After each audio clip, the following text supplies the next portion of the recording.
All right, well, we might get underway. I suspect we're it, so let's get started. What we've been doing, just for the sake of Kevin and Di, who have just sort of parachuted in on this final session, the Dean's Forum, we've been doing it on Sundays that are outside of school holidays, or unless I'm away, or it's synod or whatever. So it's kind of been more weeks than not, most of the months of the year. Next year we're probably only going to do it on the first Sunday of the month, which will give me a bit more flexibility to get out to a couple of the country centres, which Camellia has been covering this year. So this was a kind of confirmation, adult faith formation series that went over 6 weeks. If that was turned on, it would go better. So this is sort of bouncing off our little mission statement, but it was a way of teasing out, exploring some different dimensions of faith and practice. And we did it by focusing on these 6 topics. So we started with, so what's Anglican? What are Anglicans? Then we focused on the significance of Jesus and what it means to be disciples of Jesus. And in a sense, we're kind of looping back to that today. We had a week on the Bible, but we've had other weeks earlier in the year when we've looked at different aspects of the Bible. This is kind of an update of the old Anglican Basics program that I ran a few years ago, many years ago actually, at St Francis. We had a week looking at prayer and spiritual practice. Then we had a couple of weeks break with different things happening. Last week we looked at the 5 marks of mission in terms of, so what's the role of the church, what are we here for, apart from keeping the Anglican franchise going. And we're going to wrap it up this week by looking at intentional discipleship. In many ways, probably in some ways, the most important topic in the series, because it's really saying, so how are we going to choose to live out our faith? That's kind of what the question is at the heart of this. So we're going to start with the concept of discipleship. I've got this graphic up to start with. It's just a graph that comes out of the Bible software, but don't worry about the technology behind it. What it does is you can put in a search for a particular word. You can do it in either English or the original languages. So I'm doing it in the original languages in this search. So down the bottom here, too small for you to read, there's a Greek word, mathetes, which is the word for disciple. So when you do a search for the Greek word disciple in the New Testament, this is the distribution chart. That's the number of occurrences per 1,000 words in the Greek New Testament. Okay. Don't worry about the detail behind that. The headline significance is blazingly obvious. The word disciple only occurs in this bit of the New Testament, Matthew, Mark, Luke, John, and the book of Acts, and it doesn't occur a single time in the rest of the New Testament. Now, when I actually ran that search when I was preparing a sermon a few weeks ago, and I must admit I was surprised that Paul never talks about being a disciple. Like, isn't that Paul's business? Talk about being disciples? Nope, it's not a concept he ever uses. Wow. Nor does it occur in Hebrew or James or 1st, 2nd Peter or 1st, 2nd, 3rd John or the book of Revelation. Never. In other words, this concept of being a disciple only crops up in the 4 gospel books and the book of Acts, but the 4 gospel books that are specifically talking about Jesus. Then the word or the concept of disciple comes up. The book of Acts is kind of really attached to this because, first of all, the book of Acts is, of course, volume 2 of the Gospel of Luke, written by the same person, presumably. So it's really just volume 1, volume 2 of the same story. And, of course, it is continuing to talk about what the disciples of Jesus were doing after Easter.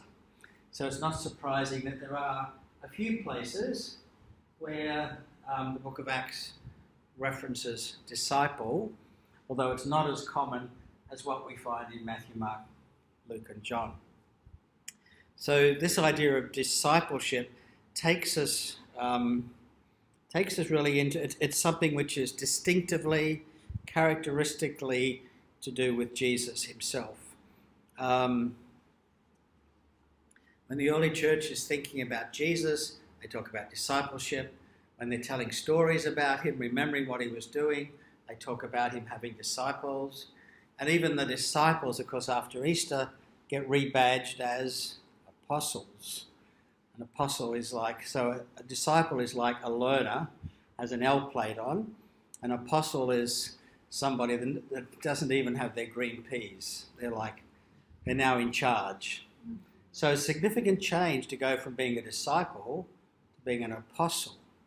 And Paul is very keen on the apostle word. If I ran a similar search, as I just showed you, you'd had almost the reverse. Apostle hardly ever occurs in the Gospels, but it occurs a lot in Paul's letters. Not surprised, because that was one of the arguments, whether Paul had the authority of an apostle.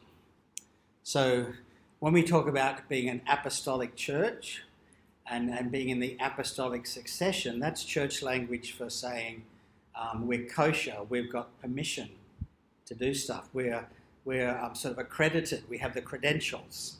That's what apostleship is about. Discipleship is a whole other bit of the food chain. Discipleship is about learning. Somebody and being in a relationship with somebody from whom you're learning. So if we're talking about intentional discipleship, discipleship is very much about our relationship with Jesus. So it suggests we're a follower. To be a disciple of somebody is to be a follower, to be a learner, to be a student. And certainly in the ancient world, teachers who had groups of students or disciples, often if they didn't live 24/7 with the teacher, they would at least spend a significant amount of the day, every day, with the teacher. It wasn't just, well, I'll do a class on prayer at 9 a.m. on Wednesday, be there. And if you're late, you can watch the video. I'll put it online later. If you're a disciple of John the Baptist, disciple of Gamaliel, disciple of Jesus, you hung out with them. You spent time with them. It's sort of like almost like a master and a tradesman's teaching an apprentice. You were there with the person, watching, learning attitudes as much as skills, picking up the vibe. So it's about being a follower, it's about being a learner, about being a student, and the other half of that equation is there's somebody who we're looking up to, who's our model, who's our rabbi, our master, our teacher. And there's these days in professional standards language, we talk about the power differential between a master and a student, between a rabbi and a disciple. That they're not just, they obviously share a lot of interests, but they're not just mates hanging out doing stuff they enjoy together. There's a qualitative difference in the status of the follower and the teacher. Remember in John's Gospel, at the Last Supper scene, Jesus goes around and washes their feet, and then he says in that story, you call me master, and rightly so, but this is the kind of leadership I want to see amongst you guys. It's what we would now call servant leadership. The other thing about disciple, of course, is that it's linked with the word discipline, not as in whack whack. So when I was a kid at school, discipline meant hold out your hand for 6 cuts or whatever. That was discipline. Okay, but discipline is really when we embrace certain obligations, certain constraints, and we channel our efforts and our energy within those restrictions. So discipline in terms of discipleship is choosing to put some limits as to what we're going to be doing, and not simply flopping around and seeing what happens to pop up as we go along. It's a much more disciplined, thought out kind of process. So, for example, interestingly, the early Christian traditions, including the book of Acts, which was up there before, describe Jesus as having been a disciple of John the Baptist. Now, they only tell us of really one or two incidents between Jesus and John in the Gospels. But that wasn't enough. Just turning up once to hear John speak wouldn't make Jesus a disciple. Okay? Just going once to the river and asking John to baptize him wouldn't make him a disciple. Discipleship is not like getting your name on the parish roll. Okay? If Jesus really was a disciple of John, then presumably he spent a significant amount of time with John down in that semi-desert region just north of the Dead Sea, where the traditional baptism site is. And we know there were other people who were disciples of John, and some of those transferred their enrollment, as it were, and they switched from being disciples of John to being disciples of Jesus. Some of them did that before John died, while he was still active. We never get told how John felt about that, by the way. Like, I've been working with these guys for 18 months, and now they've gone off with that Jesus guy instead of sticking with me. I mean, what was the dynamic of shifting from being a disciple of Jesus to being a disciple of John? So, and of course, the early Christians were a little bit embarrassed about the fact that Jesus had been a disciple of John, because that implies master-student, more status, less status. John's the more significant character. Jesus is the guy with the L plates on the back of his sort of prophet robe. Okay? So that, as a historian, of course, that actually works the other way, because the fact that the early Christians described Jesus, their leader, their master. Okay, I thought you weren't going to make it today because I thought you'd be busy with the washing up, but welcome. Just finished. Okay. We're talking about discipleship, and we're just talking about John and Jesus, John the Baptist and Jesus. So for the early Christians, there were two really kind of awkward facts about Jesus they just had to deal with. One was that he was crucified by the Romans. Now that meant he was a serious problem to the Roman authorities. They didn't just crucify anybody because Pontius Pilate had a headache or something. I mean, to be crucified meant they'd seriously decided you had to be taken out. You weren't going to be sent to the galleys. You weren't going to be sold into slavery. You were going to be eliminated. The worst possible form of cruel death they could devise. So to be trying to promote Christianity and have a Jesus who's crucified is a bit awkward. But the fact that it's an awkward truth means it's the most definite thing we know about Jesus, that he was crucified. Okay? Because no one would make that up. It's not the kind of story that anyone in the early church is ever going to invent. They might be inclined to make up or exaggerate other stories. No one is going to invent the idea that Jesus was crucified. The second thing that was really awkward was that he started out as a follower of somebody else, namely John the Baptist. And that implies, if he's a disciple of John, it implies that John is more important than Jesus. And Jesus is the learner. So again, no early Christian is going to make that up. We can see them massaging it a bit to try and play down John's role in the New Testament. And they never tell us anything about how long Jesus spent with John, but they never rub out this little detail on his CV that he was a disciple of John the Baptist.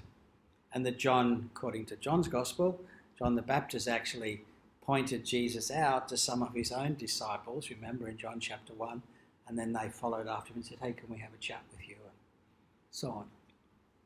So the relationship between Jesus and John is unclear, but it's probably was far more substantial than what we get described in the New Testament, simply because there was enough of a connection for even Jesus' followers to remember that Jesus had been a disciple of John the Baptist.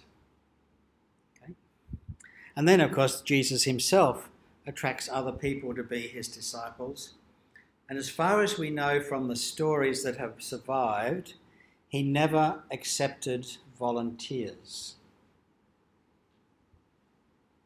Everybody who became a disciple, I want you to come and follow me. And the others who said, look, I'd like to be one of your disciples, but first I need to wait for the old fella to die, or I've got some problem. Don't worry about it.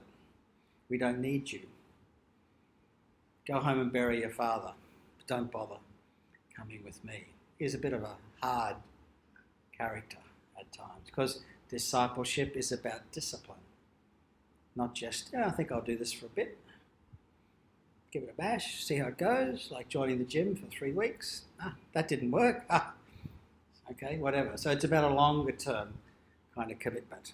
So disciple, and we got into this by talking about this diagram here, which just shows that in the New Testament, we only find the word disciple in Matthew, Mark, Luke, John, and Acts. The rest of the New Testament not once uses the word, which is kind of surprising. Okay. So, I mentioned that disciple also includes the idea of discipline. So, disciple is somebody who's in a learning relationship with a master, with a rabbi, but they also adopt the disciplines of that master. You may remember that one of the stories in the Gospels is that the disciples come to Jesus and say, John the Baptist taught his disciples how to pray. Please teach us how to pray. Like we're going to be really your disciples. You've got to teach us some of your secret God stuff, some of your spiritual package. We want to be part of it. So in the case of John the Baptist, we know a little bit about John. We have 2 sources for John, just as an aside. There are the Gospels that tell us a little bit about John the Baptist, and there's Josephus, the Roman historian, who was probably born round about the time that Jesus and John died. So John is murdered in 28, Jesus is murdered in 30, according to our calendar. Josephus was from a very well-connected Jewish family, and when the Jewish rebellion broke out in 66, so that's 36 years after the death of Jesus, John was the commander of the Jewish forces in the Galilee. Okay, so he's presumably 30-something at the breakout of the war, and he dies round about 95 or 100. So he lived about 60 or so years, which is pretty normal. Not so normal for soldiers. Maybe he wasn't really at the pointy end of the battle formation if he was the commander. So he's somebody who's a younger contemporary of Paul. And he's born after both John the Baptist and Jesus have died. But he refers to John the Baptist, and he describes John the Baptist being executed by Herod Antipas. So we have like a Gospels tradition, and we have Josephus. So we know from our sources that John the Baptist had people who came and spent time with him, that he insisted they be baptized, which was a form of ritual bathing, which Jewish people did not do. Baptism was used when a Gentile was becoming Jewish.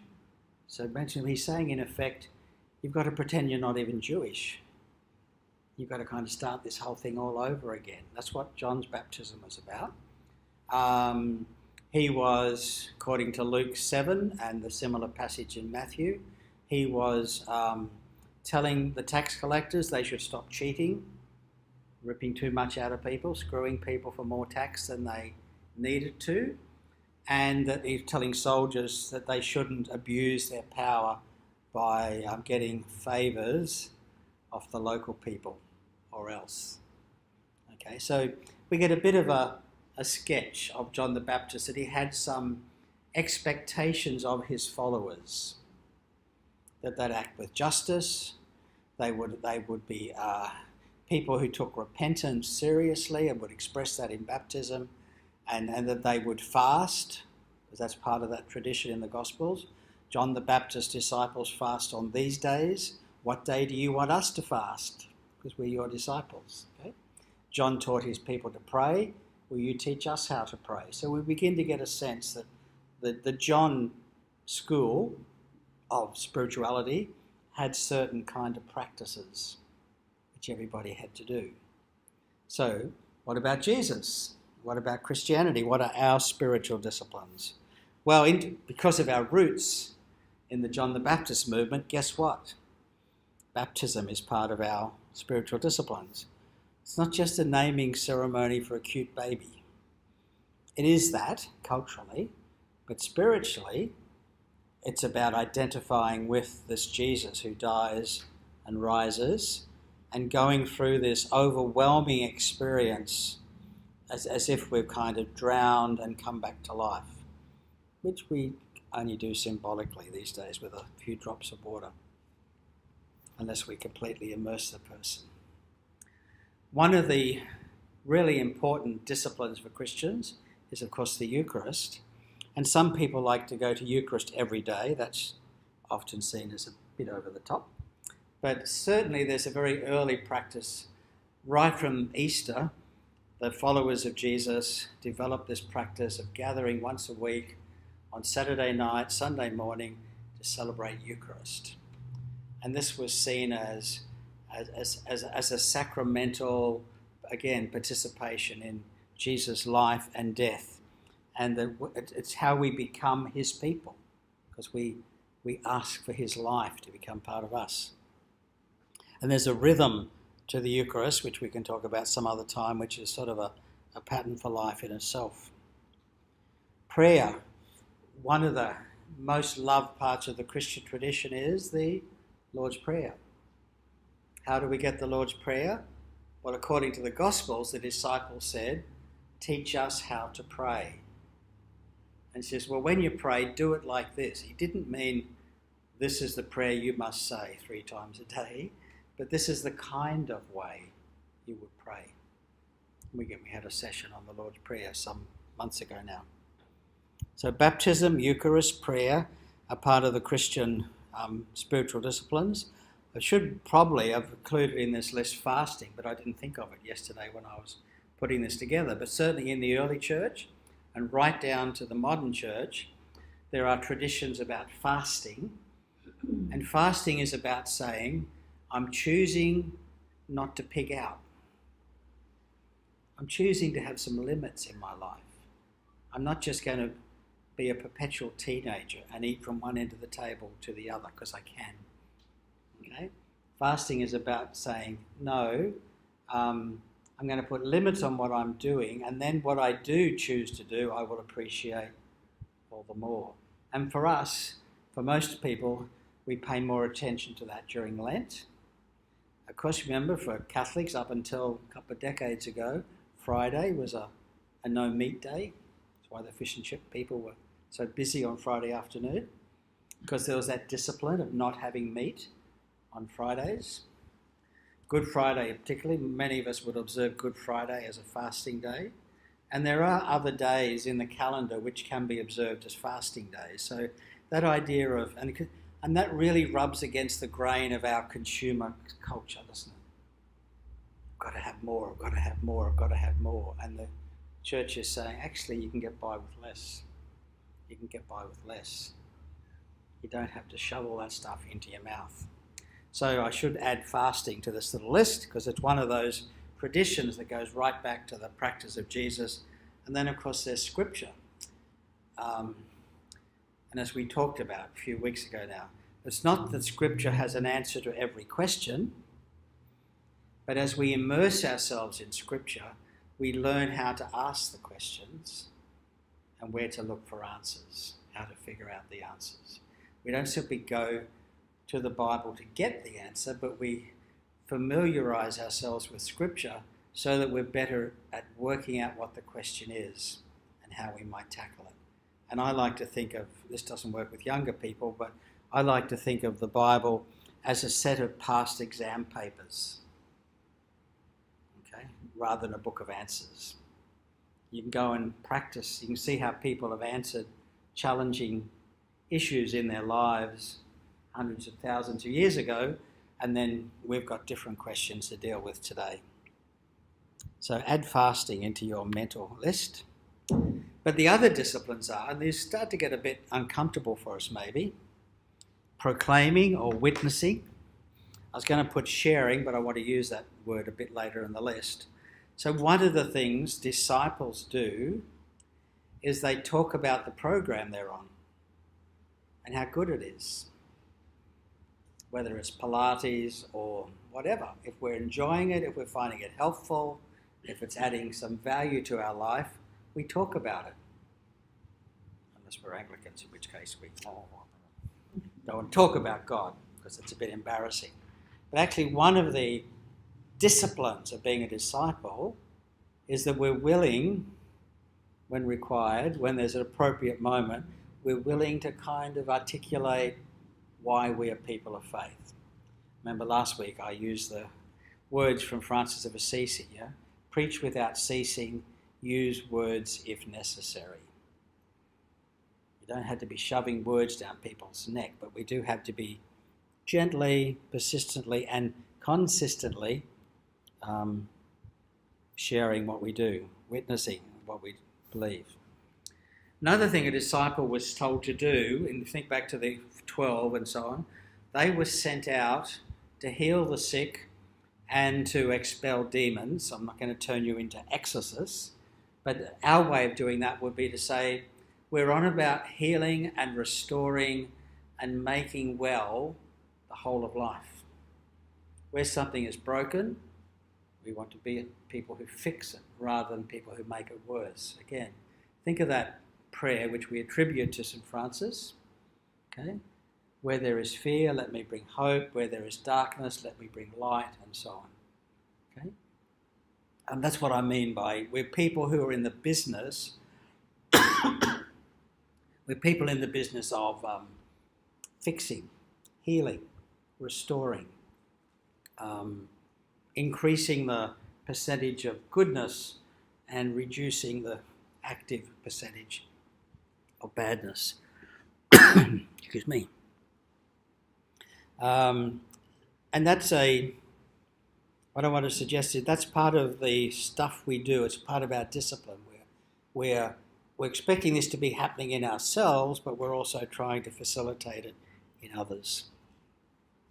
This is why I couldn't use share at the top of the list. Sharing what we have.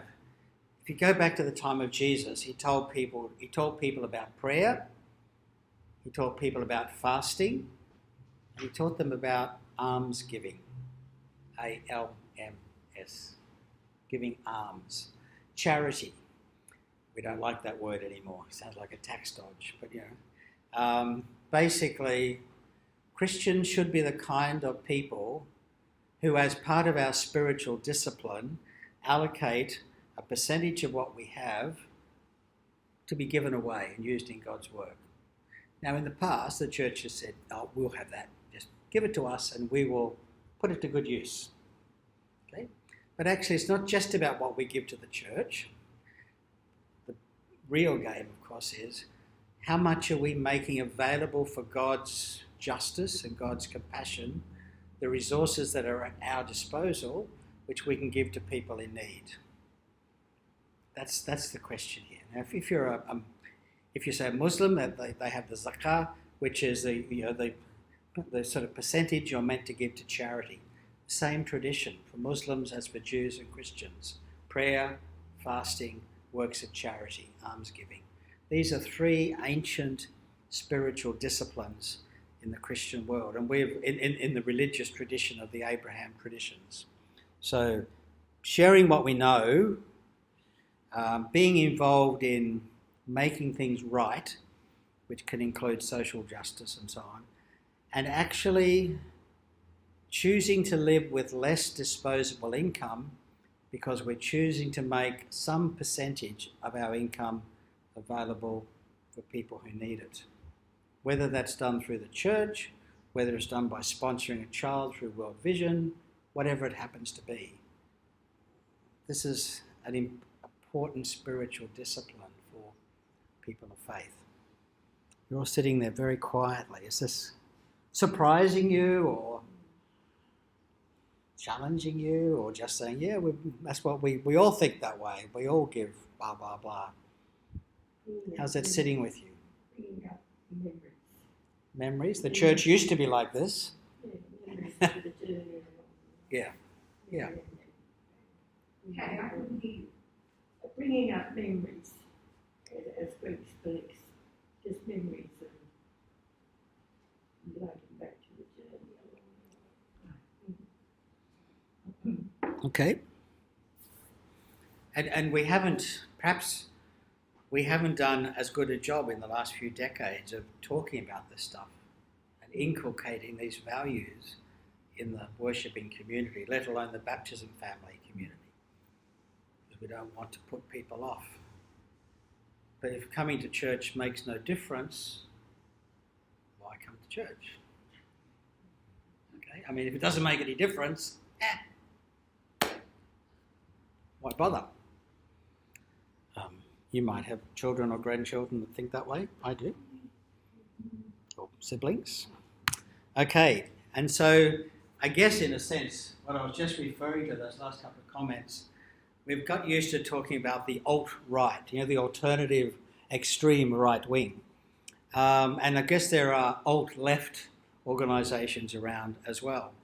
But part of what Jesus was doing when he was calling people to be disciples, part of what the early church was doing after Easter, was they were creating alternative human communities where people found healing, found forgiveness, found acceptance, found that if they were needing something, other people in their community were there to support them. Of which the old sort of casserole bank is kind of one example of that kind of mutual care for each other. So we don't want to play this so hard that there's no connection between the life of the church and the life of the rest of the society. But there should be something different. There should be some distinctive value. And part of it is that we matter to each other.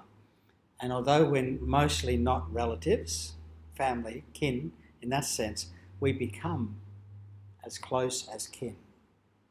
And that can then mean, of course, there's potential for abuse and other things. But there has to be, part of being a Christian is that we're building communities that empower us to be the kind of people God wants us to be.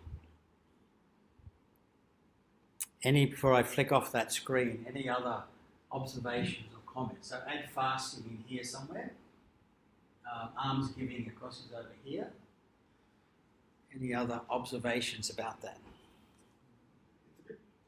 It's a bit like over time, and particularly in the modern world, we've given parts of it away to the collective, of which one example would be the welfare state. Yeah. And that gives us the excuse personally to sort of take a step back because we're paying our taxes and these other people are doing that. However imperfectly. So it gives us an excuse not to engage. Yes, there is a genuine argument to say, well, in some ways, the modern national state that taxes people and uses some of the tax to run hospitals and health systems and NDIS programs or whatever, that's partly the Christian culture flowering in the world. And in a sense, the church no longer needs to, once upon a time, only the church ran hospitals. Only the church ran schools. Okay, now that value, people saw the value of that, and it's become a community responsibility. So then people argue, well, why do we need church schools, or why do we still need church-run aged care facilities, or whatever? Well, hopefully, if done well, the presence of church in an institution might still be a bit of leaven in the lump, might make a difference. A school, one would hope that an Anglican school, for example, or a Catholic school, is not simply a place where slightly better off people are choosing to aggregate their kids so they're not having to mix with the rough kids, but it's actually a place where there's a focus on compassion and care and so on. It's a moot point as to whether that's a reality, because many state schools still can be like that. From what I hear, the current principal at South Grafton High is really doing well in that kind of department, as it were. So some of our charitable contributions are taken from us by the government. We have no choice. Then the question remains, so okay, in our kind of culture, how do we still do this? How do we still practice this? Because if we just say, the government's looking after that, we're losing something, I think. And it's, when I first went into the bookshop, there was one of these supplies had a very small little thing, and I don't remember it all, but it was all about distilling goodness into the world in relation to, say, the retail industry. And it was saying that goodness isn't out in the world, then we really have no good, we don't have anything. Yeah. So it's the consistency of the churches through the schools, through whatever means they do, and we're out there. We're all out there distilling that goodness into the world. And Sure. that has to... So consistency and presence, but it's also the Christian teacher in the government school. It's not just the teacher in the church school. I mean, so this is the challenge. How are we going to be people who are working for healing and justice and opportunity for disadvantaged kids, whether we're in a church school or a government school, and whether we're in NDIS or whether we're working in some other sector. So what I'm saying is the temptation to say the government's looking after it, that's probably not a safe long-term strategy, any more than to say, well, the church is looking after it, they're running the orphanages, every kid will always be safe in a church orphanage. Hey. No, exactly. So, but the things that we might have done, like if you're in a culture where there are no government-funded health services or no aged care services, then we're more likely to do that amongst our own group. So we've still got to keep that edge to our discipline. We can't just say, the government's doing that now, it's all cool. We can just focus on singing nicely in church or something. Okay, that's never going to be enough. Yeah. How do you see Grafton at the moment with all this? You mean the city of Grafton or the parish of Grafton? The city of Well, the things that are on this side that aren't really part of the city life at all. And one of the dynamics is that if you look at the most recent census, 27% of the people in the Grafton local government area, which is about 10,000 people, 27% of them say they're Anglicans. So even if we just said, well, how are the 27% of people living on this side of the river who say, how are they doing? Not very good. Maybe some of the church of Yeah, well, okay, but they're not doing too good, I suspect, on most of that stuff. And therefore they're probably also not doing so good on this side of the ledger. But then, how well is the parish doing on that stuff? 27% is what, 2,700? It is. It's always good to have an accountant in the room. Even I'd worked that number out while I was talking. Yes. That's okay. We'd be more than happy to have multiple services of 500 people, back-to-back services every Sunday. It's never been like that. Get the TV. So part of it is we've got to have this sense of, remember Jesus talks about the leaven in the lump, the salt. Okay. We know that it's the influence that a small group of people can have for good or bad. This is what fake news is all about, isn't it? Tiny handful of people spreading malicious, false news items, using social media, can spark a fire and set a mindset going which validates racism and xenophobia and so on. And similarly, a similar small group of people who are consistently out there for compassion and generosity and justice could make a positive difference. Maybe that's what this is about. At least if the people that are consciously practicing our faith can say, no, we are here to make a difference. We are a candle in a dark room. The darkness doesn't actually put the candle out. The candle still burns and it illuminates just a little bit. The salt, we don't want the meal to be so salty we can't enjoy it. But some of us still like a little bit of salt just to bring out the flavour. To add the turmeric into whatever. We don't want so much turmeric that you can't eat the stuff or drink the stuff and so on. So it's this being a catalyst for wholeness, catalyst for health. Remember, the word salvation is the same word as salve. It's like the ointment. Okay, we're not trying to make everybody in town religious, but it'd be good if we could somehow be that healing, reconciling, generous spirit that the civic community needs if it's going to be healthy.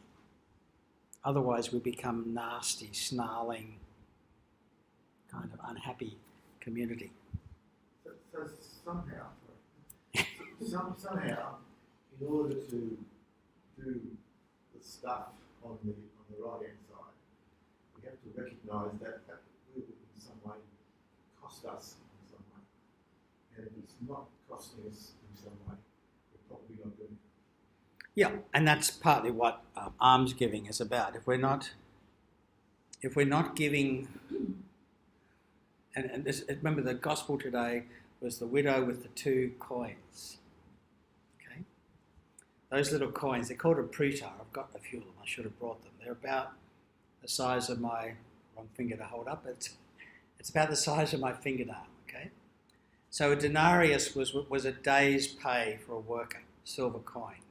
And there were 968 pruta to a denarius. Okay, it's like $1 and a 1 cent piece. Only it's more than that. It's like $10 or something and a 1 cent piece. I mean, the ratio is almost 1 to 1,000. So 1,000th of a day's pay. And this woman had 2 of those, and she put them in the collection tin at the temple. Okay? And that hurt her, or that impacted on her choices more than the rich people who dropped in a bag of coins, 500 pruta, 20 denarii, whatever, because they had plenty back home. So if we're not, whatever our level is, if we're not using our time and using our energy and using our available financial resources to the point that we notice a difference, then are we actually doing enough? And it can't say, well, it's this many dollars a week. No, it doesn't work. There's not this many minutes a week. But are we choosing to go without? Remember the old 1970s left-wing kind of sticker? Living simply so that others can simply live. It's that kind of thing. Alan, back to my coffee. Isn't the pitch in this day and age the multimedia implement, whether it's your phone or whatever it is, and this can be seen in riots and people ringing up hundreds and hundreds of people and say, come here, we're going to do this, and 50, 60 or 70% of the calls go to that input. Now, it's the same with the school. The school, whether it's a public school or a church school, teaching a standard of education. But the church school is, with that education, it's giving them a broader picture of a Christian life. We hope. And that's Yes. the pitch. Mm. Now, if you get 20% success in that pitch, then that, if you take it from a child from when he can think reasonably, say 6, 7, 8, say 8 to 16, and you, through the process of the school, he's getting a perfect education, exactly the same as the public school. He's performing quite well in all the tests and everything. But in that period, he has gone through baptism, confirmation, and then a little bit of a plan for living through life. Then we are talking about the community being perhaps 10% Christian, like active Christians, and then you'll start to build the momentum. And this is the way I'm thinking that you are thinking, because you've come here to project that into a bit of a plan for the parish. And I think that's the way we've got to think today. Yeah, no, thank you. Interesting observations. We know it seemed to be a big deal a few years ago. Maybe it still is, but my kids are no longer that age. Remember when the fear was, don't mention there's a party at your place on Facebook, or else there'll be hundreds of people turn up, most of whom you don't know, and they'll trash the place and so on. I don't know whether that's still an issue, whether we've just learned to be more discreet in how we advertise, but that's the power of social media. And again, I guess, of course, I would love to see more people sitting in church on Sunday morning. What I'd love to see even more is more people practicing their Christian faith wherever they are during the week. Now, they're not disconnected, but if I've got a choice, if we can use social media, the point of this daily thought for the day on the phone thing is to give people a little sort of micro sermon each day, a little bit of spiritual wisdom, and it goes out to them. When we live stream the sermon, we'll have 200 people watch the sermon. Don't normally have 200 people in the cathedral, and so on. So and again, think back to the parables of Jesus. You sow a seed, you wait for the response, but we've got to be actively developing this kind of a culture, where it's not just about have the kid done. If you're lucky, they'll get confirmed. It actually is about developing a community of practice, community of faith, which is we're going to come to in a second. So to keep it moving along, because it's almost 22, it is 22. This gets to the question of intentionality. So we're talking about a faith which is chosen rather than just inherited. Now that's a transition for us as Anglicans, because we've done really well for several hundred years with the assumption that everybody in the village was Anglican, Church of England. Okay? And for the last 200 years, that's been breaking down. It hasn't just broken down in the last 20 years. That's been breaking down, at the very least, since the Industrial Revolution. Okay? Because that's when the traditional village life broke down and people moved to the cities because there was employment, mechanisation, and that process of change, of course, is. So we have to move more. We can no longer assume that because there's a cathedral sitting here, people are going to turn up. They'll wander through during the week and take photographs, but they're not going to turn up on Sunday morning just because it's there. And that's true of the church in Logan or anywhere else. It's got to be more than just, not a case of build it and they will come. That culture, that's gone. Part of what we're doing is, while we're not anti-culture, we are swimming against the tide of certain currents in our culture. And that's not a bad thing. People matter to us.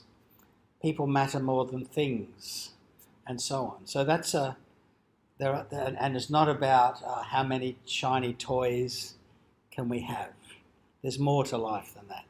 And so we are slightly swimming again, and to the extent that our media, I don't just mean television, but our mass media and our entertainment culture is developing and reinforcing the idea, just come and have fun, do this, you'll feel good. Okay?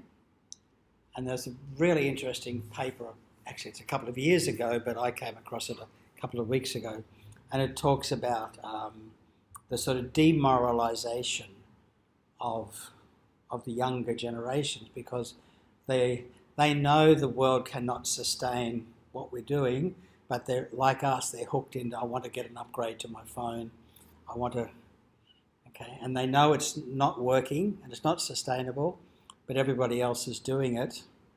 And the church, in a sense, Christianity, is partly saying, actually, that's not the way to live if you want to be really alive. Now, that's a tough message to try and get out, but it is a message worth getting out. It's about encouraging people to make choices rather than just being persuaded by the advertising and their peers that this is what we're going to do.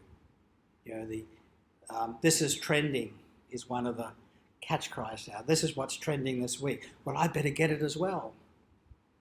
Not necessarily, okay? This is trending at the moment is the current version of everybody else is doing it. Okay? Everybody else is doing it is not the mantra for Christian discipleship. If we're serious about being Jesus people, Jesus didn't do what everybody else was doing even in the first century. If he was, he would have stayed home in Nazareth, got married and had 12 kids. Okay? Because that's what everybody else was doing, and that's what they believed God wanted them to do. Jesus didn't do what everybody else was doing. So intentionality is about making choices, but also practicing our choices and renewing them from time to time, and of course dealing with the fact that we won't always pull it off. We'll have aspirations and we'll be performing down here. Okay? So what do we do? It's like when you join the gym. You're going to go every day, whatever, and when you find you're not going every day, do you say, I'll cancel my membership? Or do you say, actually, I do want to go every day, so you increase the commitment? Okay, why? Are you looking at Derek like that? Because I'm meant to go to the gym 3 times a week. Okay, whatever happens. But I mean, this is that setting choices is good, and we know we're not going to live up to them. So when we don't live up to them, do we just drop our standards down, or do we say, actually, no, I might need to be a bit more realistic, but I'm going to make the effort. In other words, not just drifting through life, but actually living through life, making choices. So part of this is of course having a sense of who we are as people of faith and why we're here, what God wants to do. Remember last week we talked about the marks of mission. We talked about, and this is just a quick summary, these 5 terms: telling, sharing the gospel; nurturing people, baptizing, teaching, and so on; serving where something's going wrong, be there for people to make a difference; addressing questions of justice, where things are wrong, do something about it. I mean, that's how, to use a Brisbane example, that's how the Queensland Children's Hospital got founded. Mary McConnell saw there was a need for sick children to be dealt with, so to be looked after. So she started running a little hospice hospital up in Spring Hill or whatever, which eventually grew into the Queensland Children's Hospital and now has relocated across to the Martyr site. But see something wrong, do something about it. It's in our DNA. And looking after the integrity of creation, realizing that, as the Bible tells us, we're put into this world to nurture it, not simply to exploit it. Without the world, there is no us. So that's the sort of global church level marks of mission we talked about last week. Another way of thinking about it, a simpler way of thinking about it, but it's a bit sneaky because it affects everything, is this familiar line from the prophet Micah. He has told you, O mortal, what is good. What does the Lord require of you but to do justice, to love kindness, and to walk humbly with your God? Imagine if we had a reputation around town that the people who go to the cathedral act like that. Okay? It doesn't mean there'd be more people at church on Sunday necessarily, although there probably would be, but it would mean that people would be paying attention. When the cathedral did something or said something, people would be more inclined to pay attention if we had a reputation for being genuine. Okay? And you can't get that by advertising. We only get it by consistent performance over the long haul. And then, of course, there's a guy called Jesus, and we know what he said. Love the Lord your God with your heart and soul and mind and strength. Love your neighbour as yourself.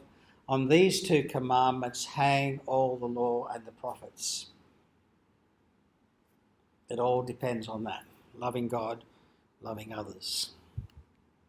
So we've got these two summaries. So in broad terms, we all know that's kind of what we're here to do.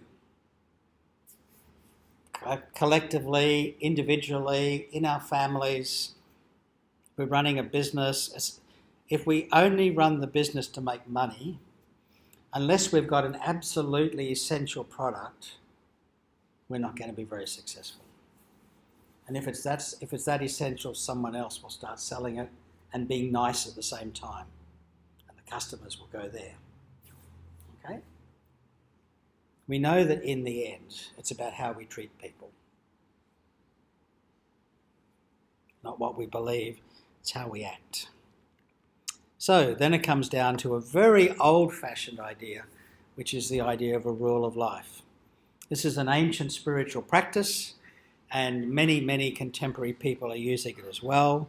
You basically, it can be something you do on the back of a really small bit of paper, and better that than a long detailed thing. It's setting out some key points of accountability for myself. These are the things I'm going to hold myself accountable for. So clarifying and focusing in on what's important. Setting some goals, and typically, it'll go back to the sort of disciplines we talked about earlier. Setting some goals in terms of worship and spiritual formation. Setting some goals in terms of how we use our energy to make a difference. Setting some goals in terms of our family life or our work life or whatever. Not making it too complicated. A beautifully crafted rule of life can be an evasion of living. Okay? It has to be really simple, has to be relevant, has to be personal, has to be realistic. Then, of course, we have to review them from time to time and use them as a kind of feedback loop. So we're setting ourselves some personal goals. This is like the turbo version of a New Year's resolution. Okay, turbocharged New Year's resolution, but it's slightly more realistic. Setting some goals. If we have a spiritual director, discussing with that person, they might say, well, come on, be real, you're never going to do that.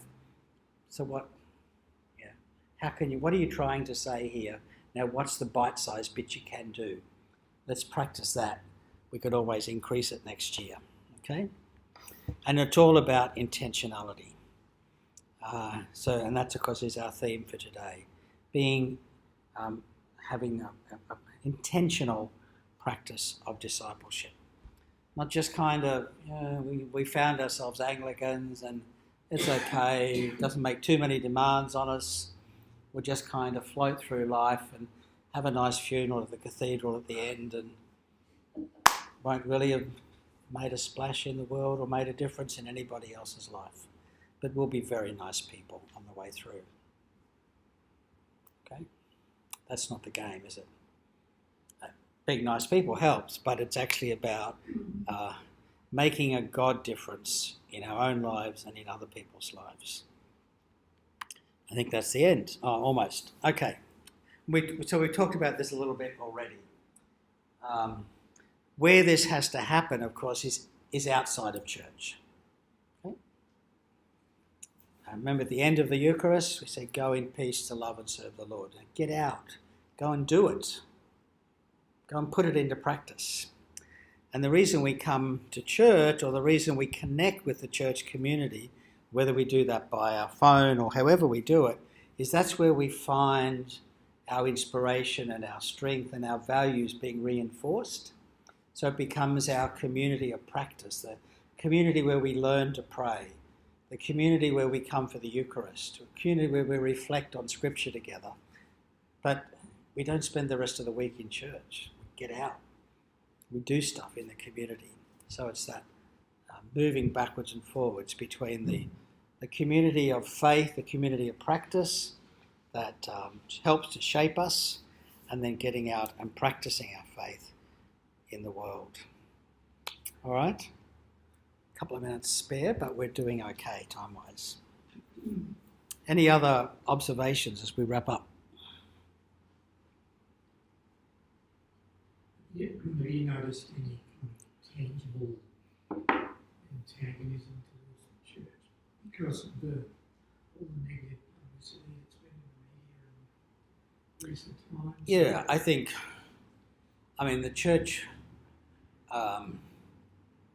the church has had, the issues have been focused more recently, particularly with the Royal Commission. But even, I mentioned this, not this particular detail, but 20 years ago, I suppose, I was working at Griffith University at Mount Cravat, Nathan, and in the education faculty. I remember one of my staff said, I would never let my kids go to church, they're just a bunch of kid fiddlers. Now, that was 20 years ago, long before the Royal Commission.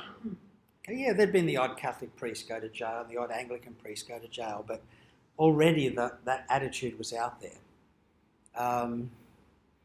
So our own failure to do the right thing and to deal with people who weren't doing the right thing, that has caused us, apart from the damage to the kids, it has meant that a lot of people have no time for us. Families who have, and this is almost every family in the world really, but families who have loved ones who are gay or lesbian just don't understand why we're still agonising over this stuff. Because they've realised that the kid, the grandkid, the cousin, whatever, matters to them. And their sexuality isn't the important thing. All the drama this last week or two with Sydney Diocese, not wanting to have smoking ceremonies in church halls, not wanting to have yoga groups using the church hall because they're pagan, not wanting to have gay, or wanting the power to expel gay students from overpriced Anglican schools in Sydney, wanting to be able to sack gay teachers, but apparently not wanting to do anything about straight teachers that are living together but not getting married. You know, the hypocrisy and the lack of compassion means there's a lot of pushback against the church. And there's just a lot of, but that's part of it, but I think the other part of it is simply that people's lives are now so busy, or people are feeling so pressured for time.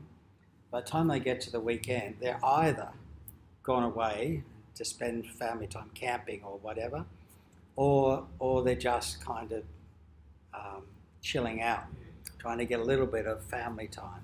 So us continuing to do church on Sunday morning may not be the answer. I mean, Austinville Parish has actually completely turned its worship cycle inside out, and they have different services on different days of the week for different age groups. So the traditional Sunday morning thing is really done on Thursday morning for people that want that kind of service. and there's an after work service, and there's a, so, and that's just too hard. We have to change so much. Okay, yeah, or we can just shut down. Choice is ours. Ultimately, yeah.